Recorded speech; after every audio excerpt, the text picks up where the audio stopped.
Growing up, I grew up all over the place. One of the places I lived was Toronto, Canada. So you might see me sporting some Blue Jay stuff from time to time. Don't hate. Don't hate.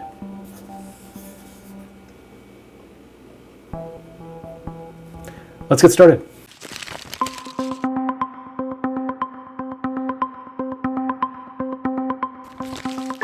All right. Welcome to another episode of Cybersecurity 101. I am Mark Hemingway.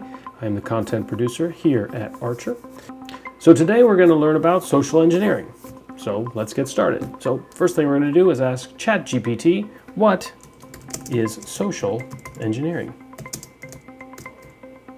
Social engineering is the manipulation of people to gain unauthorized access or information. Okay.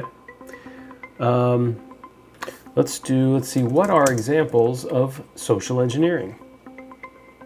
Okay, so phishing emails, all right, pretexting, baiting, and tailgating are examples of social engineering tactics. Tailgating I want to get into a little bit more. I did some stuff on tailgating a while back, years ago.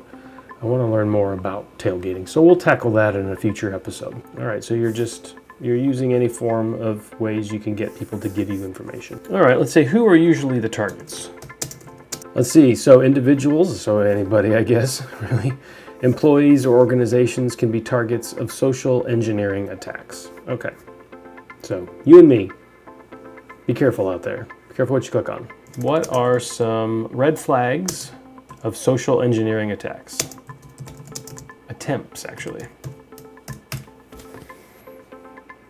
Okay, so unsolicited requests for personal information, urgent or threatening language, and suspicious email addresses or URLs are common red flags. So be careful. I don't click on any link. I don't care if you just told me you sent it to me. I'm going to double verify that was from you.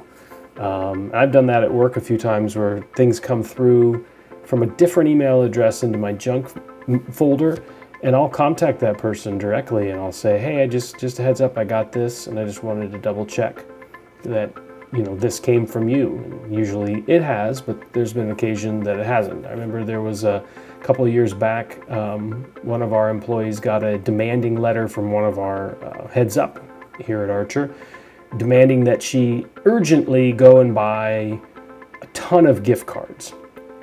And she reached out to him because that's what she's trained to do, and just was, hey, I just want to verify that, this is because it came from him, it came from his email address, everything.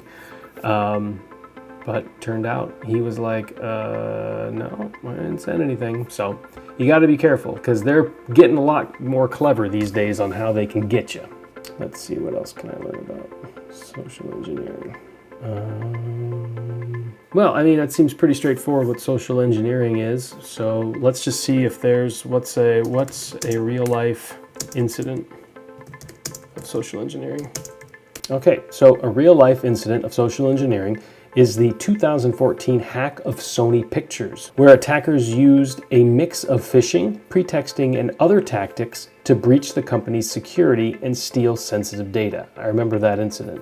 They started revealing different salaries of different actors and stuff, of how much they were making, and other people were like, say, what? That's not fair. I only made this much and you're making that much. So I think that attack forced them to structure things a lot differently and how they treated different people. I won't get into specifics on that because that's not what this is about. So anyway, thank you for joining me on another episode of Cybersecurity 101. Today we learned about social engineering. I hope you learned something. I did. Once again, you can follow us on our social medias down here, LinkedIn, Facebook, and Twitter. And don't forget to follow us on YouTube. Link is right here also. And like, subscribe, share with your friends, please. Anyway, all right. Thank you very much, and we'll see you next time.